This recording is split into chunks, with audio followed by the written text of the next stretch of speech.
I don't mind admitting that I had to re-record roughly half of this review because I kept calling the movie The Land Before Time instead of The Land That Time Forgot. Those two titles sound exactly the same in my brain. It has been infuriating.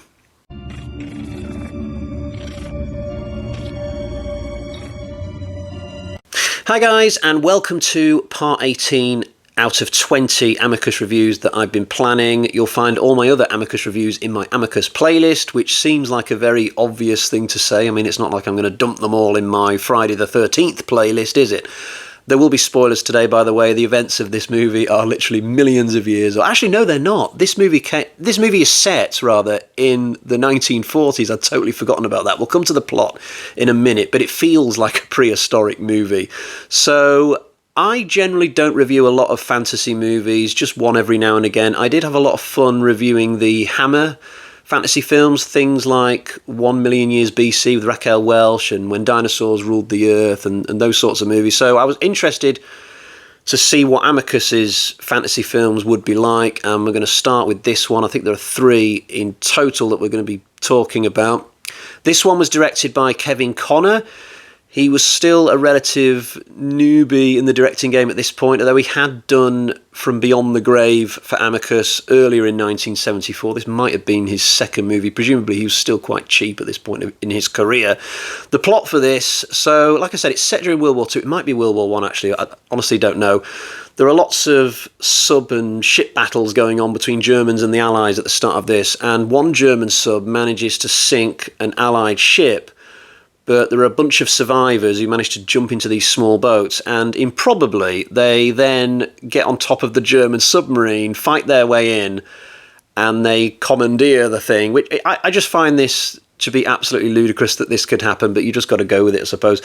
So the Allies hold the Germans hostage on their own submarine, and I think the plan is to then hightail it back to America at this point, but they get lost because navigational equipment in that day and age, not very good. They end up somewhere near the South Pole, I think, and they come across this whole other continent that nobody's ever stumbled across before. But it's surrounded by mountains, so they can't see what's on the inside. But they find this underwater cavern that they can take the submarine through. So they do that, and they emerge inside the continent.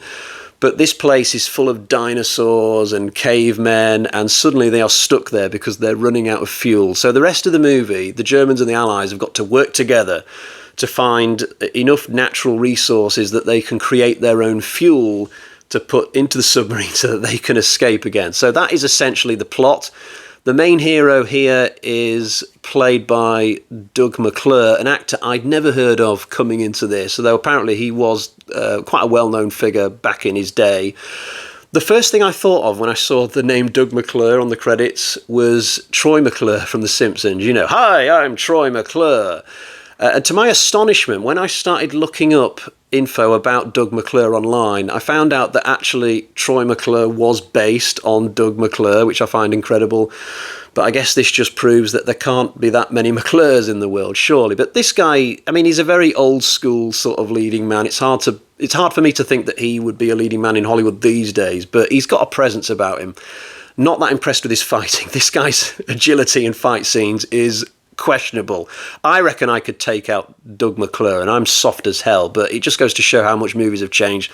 Like these days, you get someone like Keanu Reeves, like, you know, spending months prepping for a John Wick movie. He's learning all about martial arts and doing all the moves and putting himself through hell for our entertainment. And then you've got someone like Doug McClure, who you can tell is probably just turning up on set and just attempting to throw a few punches like a drunken uncle at a wedding. It's not great, but this is just the way these films were done. And overall, I still kind of like Doug McClure.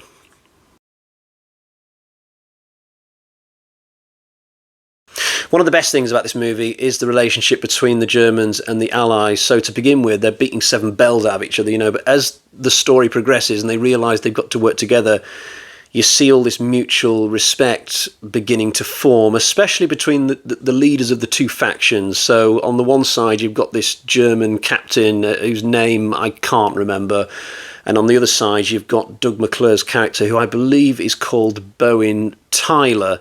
Now, the German captain is probably the best character in this movie for me. I liked him a lot. He was played in this by an English actor, funnily enough, John McEnery, maybe, a fairly unremarkable actor in the history of Hollywood, although he did marry Stephanie Beacham in the 1970s. Very lucky. Divorced from Stephanie Beacham in 1979, very unlucky, I suppose, but his performance here is definitely a highlight. He absolutely convinced me that this was a German actor playing the role.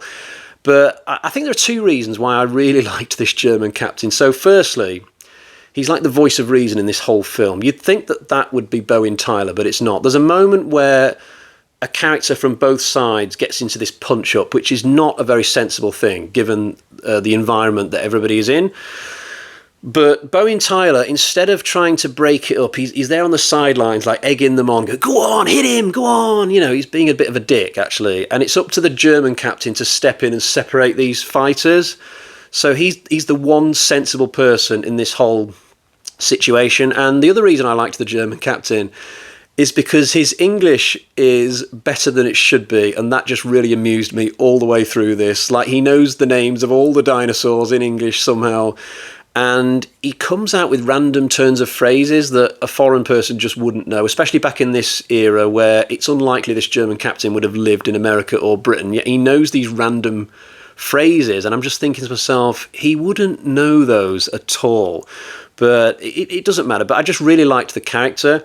Now, when it comes to the ending of this, I will talk about the dinosaurs in this movie shortly, but the ending completely threw me for a loop. Like, when you're watching this film, it just feels like this comfortable, family-friendly adventure that everybody can watch on a Sunday afternoon, and everybody's going to get out of it alive. And you might get 2 or 3 red shirts who die, but it won't be very violent. But ultimately, you'll get some happiness at the end, and probably some cheesy music on the end credits as Doug McClure is waving to the camera or whatever. But you don't get that at all. You get this tragedy that happens where the submarine just blows up basically because of a mutiny in the last 5 minutes, and the only 2 characters who are left alive are stranded on the island for the rest of their lives, it's implied. Bowen and his girlfriend are the ones who stay alive. But I was really taken aback by the ending, and it genuinely really moved me. Like, it made me feel a little bit emotional, mainly because I just did not see it coming one bit. I almost felt like the characters had been cheated out of the proper ending, because this just wasn't supposed to happen in a movie like this.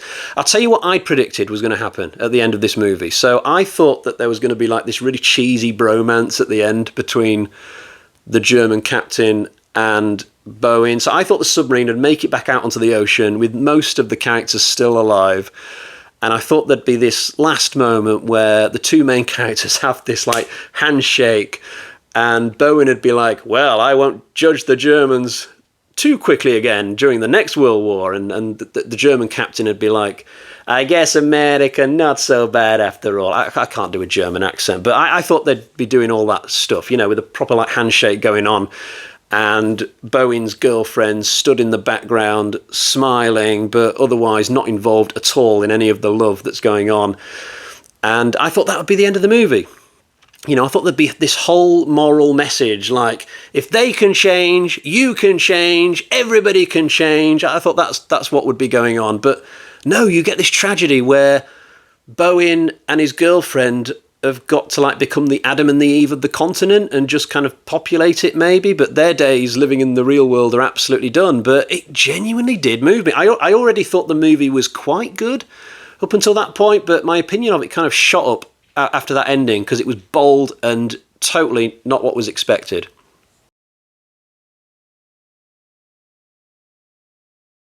Staying on the subject of the girlfriend character, so I don't think this is the best female representation I've ever seen in a movie before, although I think the movie thinks that it is because it's made her quite smart. You know, she comes out with this theory on the ecosystem of the continent that's really complicated, actually. It involves the water being different, and that's how life with the dinosaurs has been able to carry on, or some bollocks like that. It went completely over my head, but there are other moments where something will happen and the woman will pop up on cue to explain it. Like, well, what I think is happening here is that the cavemen are protecting their natural environment. You know, she'll suddenly be there, like Johnny on the spot, to give you the lowdown. But the weird thing is, she doesn't have that many lines in the movie overall.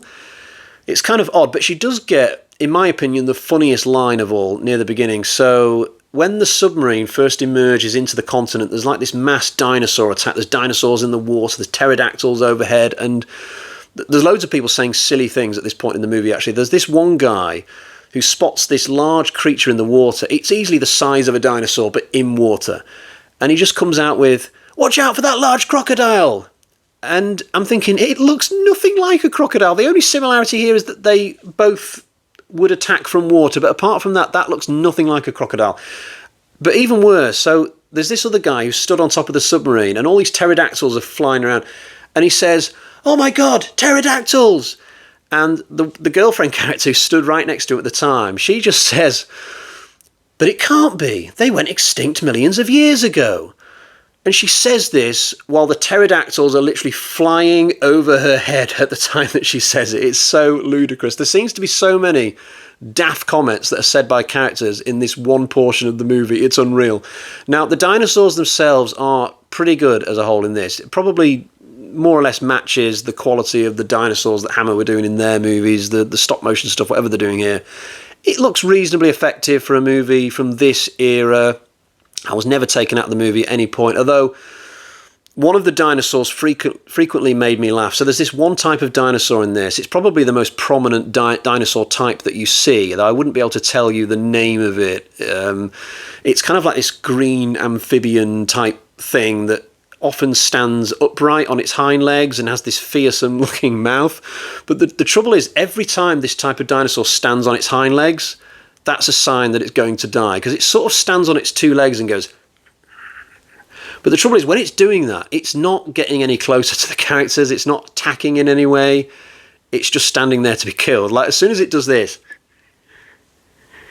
all the men start pumping it full of bullets, and this goes on for a while. The dinosaur doesn't really react that much, and then finally it'll topple over, but really slowly, like. It's like the slowest claps you've ever seen in your life. But there's other times in this movie that this same dinosaur type does the exact same thing. So at one point, this dinosaur is having a fight with like a rhino type dinosaur with a tusk on its head. But as soon as these two were getting into the ring with each other, I thought to myself, well, the rhino one is going to win because it'll just stab the other one with its tusk when it does its standy uppy thing. And that is exactly what happens. So you get this one dinosaur is doing its thing, and sooner or later, the tusk just comes flying in, stabs it in the chest, and then we get the slow topple and death. And then we get the final thing again towards the end. So the island is collapsing, there's lava flowing everywhere, volcanic eruptions, it's all going to hell. And then you get this one last shot of that same green dinosaur, but it's obviously a different one this time, stood there in the middle of the lava, just doing its thing. And then finally it does its little slow topple, and that's the last we see of that type of dinosaur. I mean, it did make me laugh all the way through, but I just don't understand the tactics of this particular species one bit, sadly. Now, in terms of criticisms of this movie, the only thing that I could really come up with that I'd be serious about is the stodginess of the plot in the beginning of the final act. So there comes a point in this where the two sides, the two factions, they're all working together, and they're trying to make this oil for the submarine or something. But they put all these stockades up and they make camp. But this plays out over like weeks and months, and it just stops the film having any kind of momentum after a point. I think the story would have been better if we'd not had this fuel plot, and the characters had all just been lost in the jungle with each other and then trying to make it back to the submarine. I think that might have been better, or maybe just have the girl go missing quite early and they all band together to try and find her, like a Saving Private Ryan type of situation. In terms of the girl's participation in this whole thing, I don't think that would have changed an awful lot, but certainly once we get past the camp and the stockades and all that business, that there's so much emotion at the end with the people who die, and also the dinosaurs dying in the lava. Reminds me a lot of Jurassic World Fallen Kingdom, where the characters are leaving the island and you see that one giraffe-type dinosaur stood on the pier and the smoke enveloping him and he's wailing, and you just feel so sorry for that dinosaur. Really underrated film, Jurassic Park Fallen Kingdom. And it's kind of the same at the end of this film. A lot of genuine emotion for both dinosaurs and human. It was good.